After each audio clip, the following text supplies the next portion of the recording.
Meantime, we're continuing to get a closer look at the damage left behind in western North Carolina and how you can help. Chief Meteorologist Brad Panovich joining us live now from Boone. And Brad, what are you hearing from people there on the ground working to get the community back on its feet?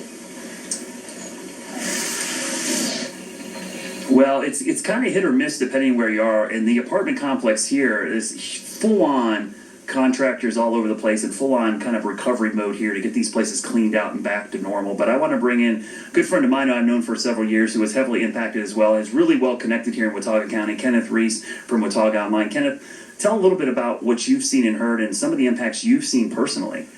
Well, the destruction, for one, we still don't know the full extent of that when you talk about homes and infrastructure of that nature. But I have never seen as many roads compromised from any storm in my entire adult life. At one time, Brad, probably 100% of the roads here in Watauga County and really all across the high country were impacted either by mudslides or down trees or down power lines, totally washed away, or all four. And that's going to be one of the biggest issues moving forward, is how do we get these roadways back safe that the general public can travel, throughout the high country.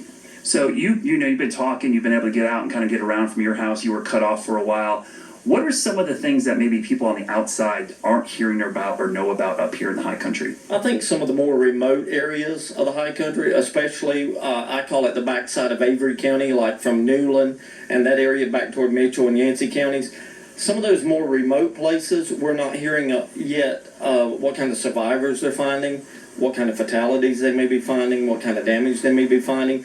And we're now 11 or 12 days or so removed from the storm. And for everyone to not be accounted for in some of those very remote places, that's extraordinary and concerning. Yeah. So a lot of folks outside of the mountains, they want to know what they can do, what they can donate. From what you've seen, I know it changes sometimes daily and hourly. What is the biggest need up here right now? Right now, probably money, because we were so blessed to be inundated with water and diapers and canned food at all of our resource centers that actually over the weekend, the county officials for Watauga said, let's take a pause on getting these physical donations. Let us reassess come Monday and Tuesday what we need, and then reach back out to the general public to say, here's what we need. But money is always very important, because as you have probably stressed, and a lot of us are stressing, this is going to be a long-term event, and probably the longest-term event in the history of the high country, and maybe even North Carolina. Yeah, I think that's true, and I saw a lot of that this past weekend in Lake Lure. There's just, schools and areas, they have nowhere to store this stuff.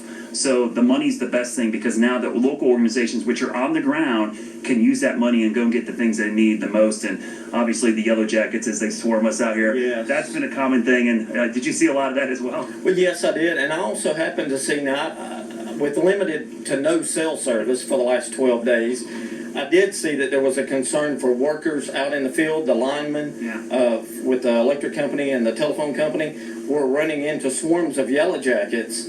And, I mean, that's kind of a unique situation, too. That's something they're not used to. Yeah, so that's why all that Benadryl was needed for a lot of folks up here. So, yeah, the recovery continues up here. We're starting to get more and more information.